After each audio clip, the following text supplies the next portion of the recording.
আসসালামু আলাইকুম ওরহমতুল্লাহ। তো আজকের ভিডিওতে আপনাদেরকে জানানোর চেষ্টা করব যে কুলিং টাওয়ার সেটআপ দেওয়ার পরে যে কুলিং টাওয়ারের যে সার্ভিসগুলো প্রয়োজন, তো সেগুলো জানানোর চেষ্টা করব আজকের ভিডিওতে। তো কুলিং টাওয়ার মূলত কেন ব্যবহার করা হয় সেটাই অনেকে জানতে চান। তো আজকে কিন্তু আমি এই কুলিং টাওয়ার নিয়ে প্রথম ভিডিও বানাচ্ছি। তো যাই হোক, আপনারা আমার চ্যানেলটাতে সাবস্ক্রাইব করে রাখেন, আস্তে আস্তে সকল আপডেট আপনাদেরকে জানাবো।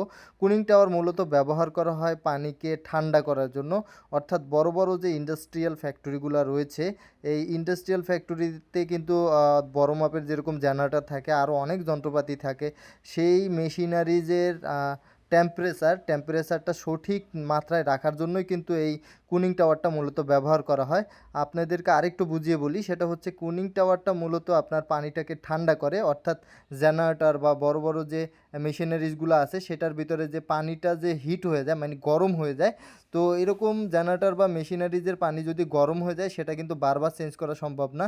কিন্তু এই কুলিং টাওয়ারের মাধ্যমে আপনি চাইলে কিন্তু পানির সেই মেশিনগুলোর বা জেনারেটরের পানির টেম্পারেচারটা কিন্তু নর্মালি করে নিতে পারবেন এই কুলিং টাওয়ারের মাধ্যমে ঠান্ডা করে। তো নর্মালি যখন জেনারেটর বা মেশিনারিজের পানি গরম হয়ে যায়, তখন কিন্তু এই কুলিং টাওয়ারে আসে, কুলিং টাওয়ারে পানিটা ঠান্ডা হয়ে কিন্তু আবার এই জেনারেটরের ভিতরে প্রবেশ করে।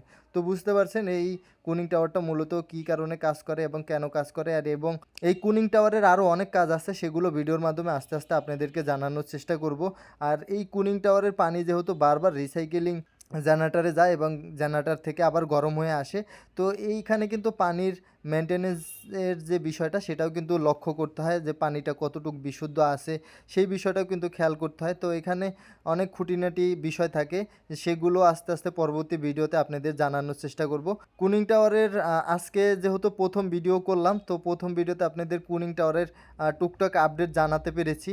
আর কুলিং টাওয়ারে এছাড়াও আরও অনেক রকমের কাজ আছে। কুলিং টাওয়ারের অনেক সময় অনেক পার্টসের সমস্যা হয়, সেই সমস্যাগুলো হলে আপনারা আমাদের কাছে তাৎক্ষণিক যোগাযোগ করতে পারেন ভিডিও ডিসক্রিপশনে দেওয়া হোয়াটসঅ্যাপ নাম্বারে, সেখানে আমাদের সাথে যোগাযোগ করতে পারেন। আরেকটা বিষয় হচ্ছে, কুলিং টাওয়ার সেট আপ দেওয়ার সময়ও কিন্তু অনেক বিষয় লক্ষ্য করতে হয়। যখন আপনারা কুলিং টাওয়ার সেট আপ দেবেন, এটা যত সুন্দরভাবে সেট আপ হবে, সে টেকসই কিন্তু তত ভালো হবে। তো আজকে টুকটাক আপডেট আপনাদেরকে জানালাম, আবারও দেখা হবে অন্য কোনো ভিডিওতে। ততক্ষণ পর্যন্ত সবাই সুস্থ থাকুন, ভালো থাকুন। আসসালামু আলাইকুম আ রহমতুল্লাহ।